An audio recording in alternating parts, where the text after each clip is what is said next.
बीते दिन हुई बारिश ने किसानों की परेशानी बढ़ा दी है। रेवाड़ी के किसानों ने अपनी फसल की कटाई कर मंडी में रखी थी, लेकिन बारिश ने मंडी में रखी फसल तो खराब की ही, साथ ही रेवाड़ी के किसानों की मुसीबत और बढ़ा दी।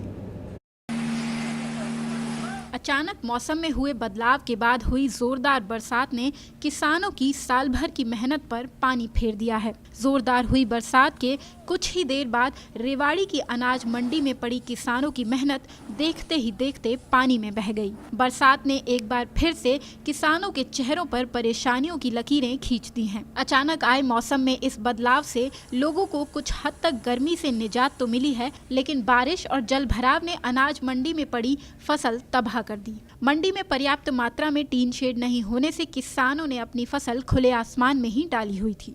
हम कहेंगे गवर्नमेंट से कि एक तो टाइम पे इसका बोली भी नहीं टाइम पे लगे फसल की, और एक उठान नहीं होता, गवर्नमेंट की लापरवाही है, इसलिए सारा पानी में अनाज भीग रहा है। ये हमारे किसान के अरमान पानी में भीग रहे हैं। उधर किसानों का कहना है कि सरकार की लापरवाही के कारण उन्हें इतना नुकसान झेलना पड़ा। कुछ भी ना कर रही सरकार, क्या करे, ना रेट दे रही, ना किमी ना कर रही। किसानों की कई हजारों टन की फसल बारिश के बाद खराब हो चुकी है, जिसका कोई भी भुगतान ना तो मंडी की तरफ से किसानों को मिलेगा और ना ही सरकार उन्हें इसका कोई मुआवजा देगी। कम से कम किसानों को 20 से 30 लाख रुपए का नुकसान हो चुका है। दूसरी तरफ अनाज खरीदने वाले व्यापारी भी मान रहे हैं कि मंडी में सही रखरखाव के इंतजाम न होने के कारण उन्हें भी नुकसान हुआ है।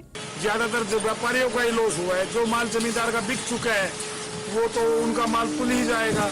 केंद्र सरकार लगातार खुद को किसानों की मददगार सरकार बताती आ रही है, लेकिन किसानों की जमीनी हकीकत देश में कुछ और ही तस्वीर बयां करती है।